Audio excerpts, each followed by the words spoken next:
옆에 계시면 서로 축복해 주실까요? 당신의 하나님은 살아계십니다. 살아계신 하나님께 기도합시다. 할렐루야. 오늘부터 우리 교회는 제5차 특세 시작하게 됩니다. 특세를 할 때마다 말씀을 드리지만 이 시간은 결코 우리 신앙의 요식행위가 아닙니다. 하지 않으면 뭔가 찜찜해서 마지못해서 혹은 뭔가에 쫓기는 듯 떠밀려서 하는 그런 프로그램이 아니라는 것이죠. 특세는 어제 말씀을 전했던 대로 살아계신 하나님 앞에 나를 세우는 시간이다. 그렇게 생각하시면 가장 좋을 것 같습니다. 이렇게 여러 성도들이 모여서 함께 기도하지만 그 전에 하나님과 나 사이에서 먼저 깊고 깊은 대화가 오가야 하는 그런 시간이지요. 내가 처해 있는 모든 형편과 처지를 정말 있는 그대로 하나님께 아뢰고 하나님의 도우심을 구하는 시간입니다. 아울러 내가 기도했을 때 하나님께서는 어떻게 응답하시는지를 체험할 수 있는 아주 좋은 시간이 되기를 바랍니다. 이러한 제5차 특사를 위해 제가 이번에 준비한 말씀은 창세기에 나오는 이 4명의 족장들, 그러니까 여러분도 잘 아시는 아브라함, 이삭, 야곱 그리고 요셉까지 한 주간씩 이 4명의 족장들을 만나보는 말씀입니다. 오늘부터 시작되는 특세 첫 번째 주간에는 아브라함을 만나보려고 하는데요. 오늘은 첫 시간으로 눈을 들어 사방을 보라라는 제목으로 하나님의 말씀을 전하도록 하겠습니다. 대개의 경우 아브라함에 관한 말씀을 전할 때, 특별히 시작할 때는 창세기 12장 1절부터 주로 설교자들이 시작을 합니다. 그것이 아브라함의 행적의 시작이기 때문이지요. 하지만 저는 오늘 아브라함이 동고동락하던 조카 롯과 이제 헤어져 살게 된 그 직후의 사건을 이번 주 이제 첫 번째 메시지로 꼽았습니다. 그 이유는 가능한 저와 여러분이 살고 있는 우리의 삶의 자리에서 우리도 자주 경험하게 되는 것들을 이번 제5차 특세의 본문으로 삼으려고 했기 때문입니다. 여러분이 알고 있는 대로 하나님께서 아브라함에게 복을 주셨습니다. 그 복을 함께 누렸던 사람이 바로 롯이잖아요. 그런 롯이 당시만 해도 비옥하기 짝이 없었던 이 소돔과 고모라가 속해 있는 그 요단 지역을 이제 자신의 새로운 거주지로 선택하고는 그동안 함께 살던 이 삼촌인 아브라함을 훌쩍 떠나버렸습니다. 오늘 주신 말씀은 바로 그 다음에 하나님께서 아브라함에게 들려주신 말씀인데요. 먼저 14절 말씀을 함께 봉독해 볼까요? 14절입니다. 롯이 아브라함을 떠난 후에 여호와께서 아브라함에게 이르시되 너는 눈을 들어 너 있는 곳에서 북쪽과 남쪽 그리고 동쪽과 서쪽을 바라보라. 아멘. 아직은 아브라함의 이름이 아브람으로 불리는 시기입니다. 이 말씀을 보면서 제일 먼저 떠오르는 것은 우리 하나님이 역시 참 좋으신 하나님이시다라는 사실이에요. 하나님의 말씀은 성경을 여러분이 요즘도 읽는 분들이 있고 어제도 통독하신 집사님 있다고 말씀을 드렸지만 읽다 보면 저절로 그런 고백을 하게 될 때가 많습니다. 방금 봉독한 14절 말씀도 마찬가지예요. 생각해 보세요. 롯이 지금 아브라함의 곁을 떠나버렸습니다. 우리가 흔히 하는 말 가운데 든 자리는 몰라도 난 자리는 안다라는 말이 있잖아요. 우리는 종종 이 말이 그저 이 말만이 아니라는 사실을 경험하곤 합니다. 아브라함도 다르지 않았습니다. 롯은 떠나는 입장이었기 때문에 어쩌면 신바람이 나서 떠났을지도 모릅니다. 이제 드디어 나도 독립했다. 이제 더 이상 삼촌의 그늘 밑에 있을 필요 없다. 나도 일가를 이루었으니까 이제 나도 됐다. 아주 신나서 떠났을지 모를 일입니다. 하지만 아브라함은 달랐습니다. 아브라함은 동생인 하란이 세상을 떠난 뒤에 조카인 롯을 마치 자기의 자식처럼 여기며 키웠습니다. 그도 그럴 것이 아직까지 아브라함에게 다른 자식이 없지 않습니까?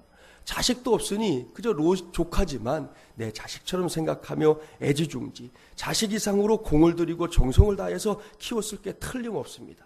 그런 롯이 하루아침에 지금 아브라함의 품에서 떠나버린 것입니다. 그러니 그 마음이 얼마나 허탈했겠습니까? 마치 부모님들이 특별히 딸을 시집 보내고 난 뒤에 느끼는 그런 허탈감 같은 것이 아브라함의 마음이었습니다. 그렇게 뭔가 허전한 마음에 안절부절 못하고 있는 아브라함을 하나님께서 모른 척하지 않았다는 것이죠. 오늘 본문을 잘 보세요. 롯이 아브라함을 떠난 후에 여호와께서 아브라함에게 이르시되 그렇게 기록하고 있습니다. 롯이 떠나버린 그 자리에 하나님께서 찾아오셨다는 것이죠. 롯이 떠나버려서 텅 비어버린 그 마음 속에 하나님께서 찾아와 주신 것입니다. 그것도 그저 찾아와 주신 것만이 아니라 아브라함에게 다가오셔서 말까지 건네주셨습니다. 우리 하나님이 바로 이런 하나님이십니다. 할렐루야. 이러한 예는 성경에서 많이 찾아볼 수 있어요. 여호수아가 가나안 땅 정복을 눈앞에 두고 절절매고 있을 때 하나님께서 찾아오셨잖아요. 그리고 말씀하십니다. 여호수아 1장 9절 말씀 기억하십니까? 내가 내게 명령한 것이 아니냐? 강하고 담대하라. 두려워하지 말면 놀라지 말라. 내가 어디로 가든지 내 하나님 여호와가 너와 함께 하느니라 하시니라. 아멘. 이것이 하나님의 말씀입니다. 모세가 세상을 떠난 뒤에 새로운 사명을 맡게 된 여호수아가 갈팡질팡하고 있을 때, 그가 알 수 없는 미래에 대한 불안감에 사로잡혀 있을 때에 여호수아에게 들려주셨던 하나님의 음성입니다. 이 음성을 듣고 여호수아가 어떻게 했습니까? 그는 하나님의 말씀 그대로 담대해졌습니다. 내게 주어지는 사명을 최선봉에서 감당하는 것을 더 이상 두려워하지 않는 위대한 하나님의 종이 되었습니다. 엘리야도 마찬가지잖아요. 갈멜산 전투에서 우상 숭배자들을 상대로 한 전쟁에서 대승을 거둔 엘리야입니다. 850대 1의 싸움에서 그가 승리했습니다. 그런데 이세벨 여왕이 자신을 잡아 죽이겠다 하고 으름장을 놓으니까 엘리야가 크게 낙심해서 광야로 도망쳐버렸어요. 그곳에 들어가서 그냥 있었던 것도 아니고요. 성경 보면 아시잖아요. 하나님 나 좀 죽여주세요. 나 죽고 싶어요. 여기까지가 내 몫인 것 같아요. 나 이제 못하겠어요. 내 생명을 거둬가 주세요. 그렇게 구했던 사람이 엘리야입니다. 그때 하나님께서 엘리야를 만나주셨습니다. 지쳐서 쓰러져 버린 엘리야를 그 자리에서 일으켜 주시고 남은 생에 더 빛나게 쓰임받는 도구가 되게 하셨습니다. 사랑하는 여러분, 우리 하나님은 이런 하나님입니다. 그래서 저는 그 하나님이 참 좋습니다. 물론 우리 편에 하나님 앞에 설 수 있는 자격 미달일 때가 참 많지만, 우리에게 그런 모습들이 있는 것이 분명하지만, 그럼에도 불구하고 그분이 좋으신 하나님이시라는 사실만큼은 변할 수 없다는 것이죠. 아마 여러분도 다르지 않을 줄 믿습니다. 그렇다는 증거가 저와 여러분이 지금 이 시간 이 자리에 나와 있는 바로 그것입니다. 이렇게 새벽을 깨우는 것은 하나님이 좋지 않으면 결코 할 수 없는 일이기 때문입니다. 그저 목사가 시켜서 하는 거 그거 아니라고 생각해요. 오늘 이 자리에 여러분이 나와 있는 자체가 내가 하나님을 좋아하고 있다고 하는 증거가 되는 줄 믿습니다. 오늘 본문을 보니까 아브라함도 동일한 은혜를 누리고 있습니다. 롯을 떠나보내고 허탈해하는 아브라함에게 하나님께서 찾아오셨어요. 그리고는 아주 또렷하게 말씀하십니다. 너는 눈을 들어 너 있는 곳에서 북쪽과 남쪽과 동쪽과 서쪽을 바라보라 말씀합니다. 사랑하는 새벽용사 여러분, 이것이 하나님께서 아브라함에게 원하시는 삶입니다. 또한 궁극적으로는 오늘을 살아가고 있는 저와 여러분을 비롯한 모든 그리스도인들에게 원하시는 삶입니다. 하나님께서는 우리가 이 근시안적인 삶을 사는 것을 원치 않습니다. 하나님께서 보실 때 우리는 결코 시시한 사람들이 아니기 때문입니다. 저와 여러분은 결코 공장에서 일정한 크기, 일정한 모양으로 찍어내는 상품이 아니잖아요. 우리 모두는 전능하신 하나님의 손길이 구석구석 묻어있는 아주 독특한 작품들입니다. 그것도 걸 작품들입니다. 이것이 우리의 정체성이에요. 그런데도 우리의 시선이 그저 이 코앞에만 머문다면 우리가 어떻게 위대한 인생이 될 수 있겠습니까? 이런 관점에서 본다면 롯은 근시안적인 사람이었어요. 그저 당장 자신의 눈에 좋아 보이는 그 요단 지역, 물도 풍부해 보이고 그곳에 사는 사람들도 풍요로워 보이는 그 지역을 추저하지 않고 선택했고 그 땅으로 가버렸습니다. 그런데 하나님께서는 아브람마저 그렇게 놔둘 수가 없었던 것이죠.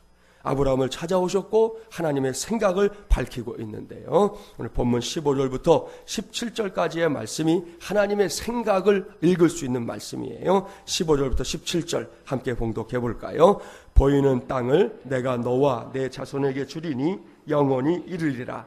내가 내 자손이 땅에 티끌 같게 하리니 사람이 땅에 티끌을 능히 셀 수 있을진데 내 자손도 세리라. 너는 일어나 그 땅을 종과 횡으로 두루 다녀보라. 내가 그것을 내게 주리라. 아멘. 할렐루야. 이것이 우리 하나님의 생각이라는 것이에요. 하나님은 아브라함이 그야말로 큰 사람이 되기를 원하십니다. 그저 눈앞에 보이는 것에 급급한 시시하고 째째한 그런 사람이 아니라 보다 넓은 세상을 품는, 보다 넓은 비전을 품는 그런 사람이 되기를 바라는 것입니다. 이것은 저와 여러분이 우리의 자녀들을 생각할 때 갖게 되는 생각과 크게 다르지 않아요. 아무리 부족한 듯이 보이는 자녀라고 할지라도 저는 여러분의 눈으로 볼 때 혹은 또 주변에 있는 사람들 볼 때 뭐 저 녀석 별거 할 수 있겠어? 라고 생각하는 자녀일지라도 진짜 부모라면요, 그 자녀가 훌륭한 사람으로 자라가기를 원할 것입니다. 그걸 원하지 않고 자녀를 키우는 부모가 세상 천지에 어디 있겠냐는 거예요. 다른 사람들이 어떻게 생각하든 간에 그래서 부모에게 있어서 자녀는요 늘 멀리 바라보게 하는 존재입니다. 우리 아이들은 여기를 보게 하는 아이들이 아닌 것이죠. 지금의 그 아이들을 보면서 우리는 5년 뒤, 10년 뒤, 20년 뒤를 바라보게 되는 것, 그것이 바로 이 자녀들이 갖고 있는 아주 독특한 특성이라는 것이죠. 하나님의 마음도 마찬가지입니다. 그래서 아브라함에게 말씀하시는 거예요. 너는 눈을 들어 사방을 바라봐라. 그래서 더 넓은 세상을 내 가슴 속에 품어라. 지금 롯 하나 때문에 허탈한 마음 가지고 허덕허덕거리지 말고 더 큰 세상을 품는 큰 사람이 되라고 말씀하고 있는 것입니다. 이것이 하나님께서 아브라함에게, 오늘은 우리 모두에게 들려주시는 음성입니다. 이 위대한 선택이라고 하는 책의 저자인 이 다니엘 R. 카스트로는 무려 이 9년이라는 긴 시간 동안 다양한 인물들의 이 전기, 학술 논문, 심리학 논문, 잡지, 또 신문들을 탐독하고 수백 편의 영화 관람과 사람들에 대한 관찰을 통해서 위대한 선택을 위한 7가지 원칙을 그 책에서 제시하고 있습니다. 짧게 읽어드릴 테니까 잘 한번 들어보시고 여러분에게 도움이 되면 좋을 것 같아요. 첫 번째, 선택의 순간에는 한 발 물러서서 전체 그림을 보라. 중요한 것이죠. 여러분, 우리 숲속에 들어가면 그 숲의 규모를 모르잖아요. 내 앞에 있는 나무들만 보일 뿐이죠. 멀리 봐야 더 잘 볼 수 있고 전체를 볼 수 있다. 그걸 가르쳐주고 있어요. 두 번째, 항상 여러 각도에서 상황을 살피고 분석하라. 여러분, 이 맹인이 그 코끼리 설명하는 얘기 아마 들어보셨을 거예요. 그렇죠? 여러분, 맹인이 코끼리 코를 만져보면서 코끼리는 말캉말캉해, 그렇게 말할 수 있잖아요. 그런데 다리를 붙잡은 사람은 무슨 소리야? 코끼리는 아름드리 소나무 같아, 그렇게 말할 수 있는 거고요. 한 가지로만은 설명이 안 된다는 것이죠. 여러 각도에서 살필 수 있는 눈이 필요하다. 세 번째, 판단력을 흐리게 만드는 이 반복 효과에 속지 말라. 내가 어떤 걸 판단해야 되는데 자꾸 이전 경험들이나 혹은 똑같은 일들을 말하는 사람들이 많아버리면 제대로 판단하기가 어려워지니까 그것을 조심해라. 네 번째, 여기 중요합니다. 보고 싶은 것만 보지 말고 꼭 보아야 할 것을 보라. 내가 보고 싶은 것만 보려고 하다 보면 실패할 때가 있다는 거예요. 실수할 때가 있다는 거예요. 꼭 봐야 할 것을 보기를 힘써라. 다섯 번째, 지도에 얽매이지 말고 끊임없이 지형을 관찰하라. 그랬습니다. 내가 갖고 있는 지도 그것만 보다가는 지도라는 게 세밀하지 않아요. 지형을 다 살펴야 제대로 길을 찾아가지 않습니까? 지도만 가지고는 어려울 때가 분명히 있다는 것이고요. 여섯 번째, 닭의 30cm 시야를 버리고 독수리의 3km 시야를 가져라. 그랬습니다. 마지막 일곱 번째, 과거를 향한 창문을 닫고 미래를 향한 창문을 열어라. 그랬습니다.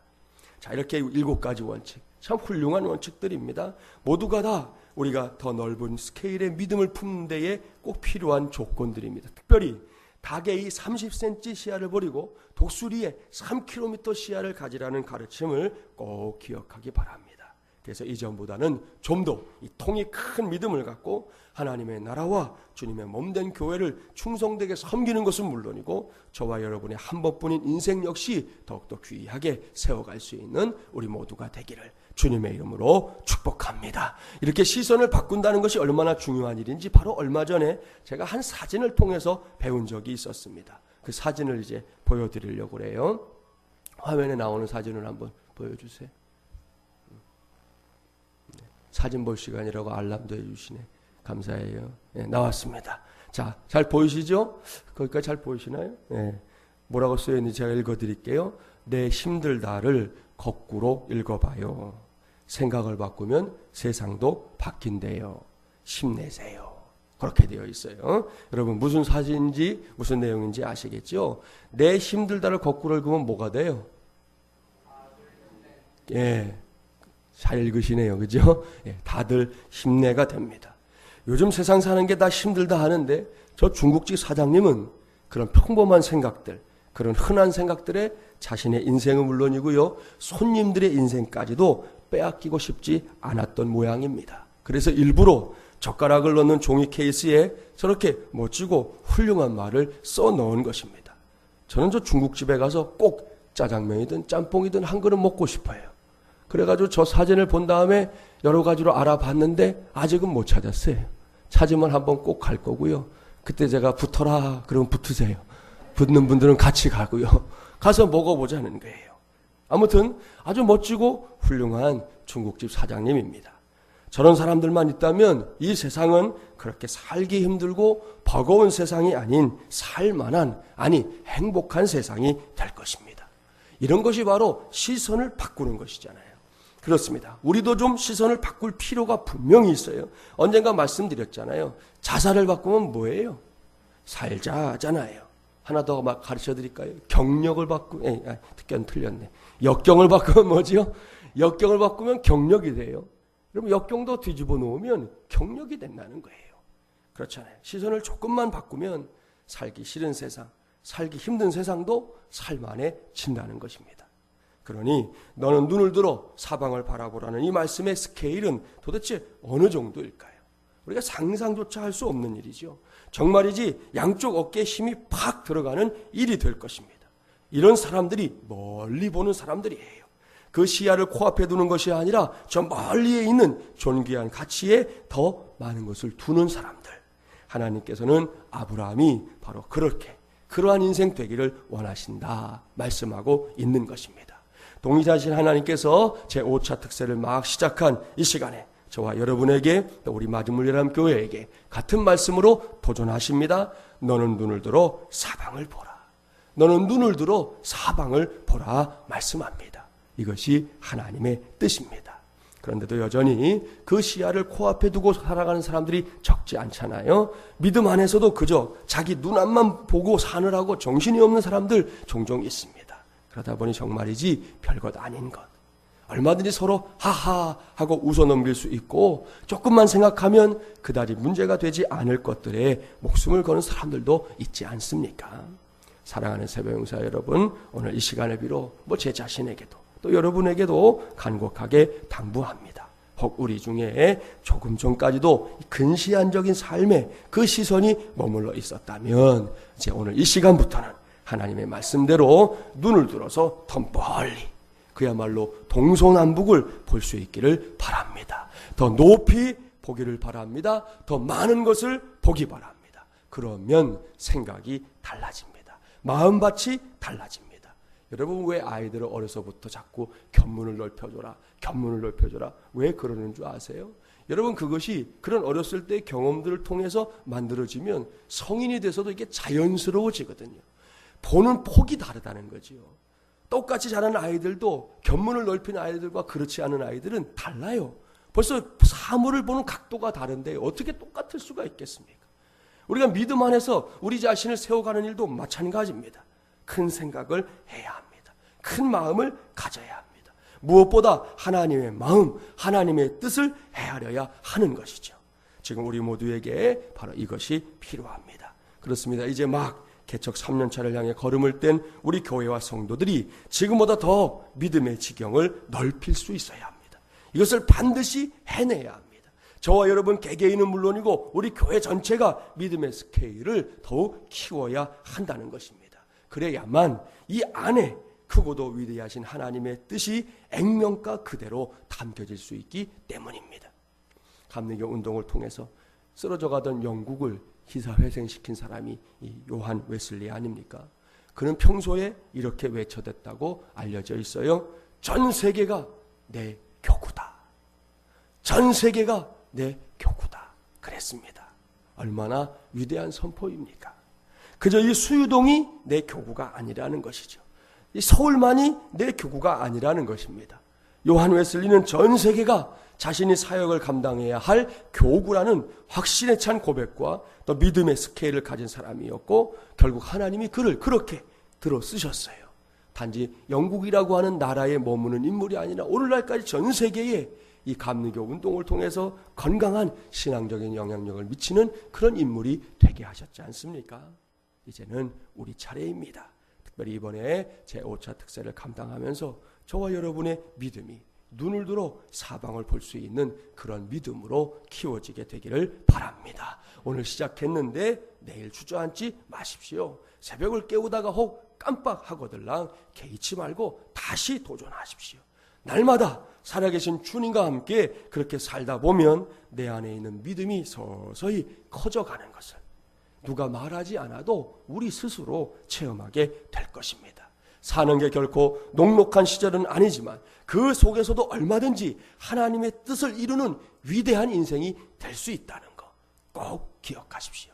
그리고 그것은 어느 특정한 누군가의 몫이 아닌 하나님의 자녀로 부르심을 받은 모든 사람들의 몫이요.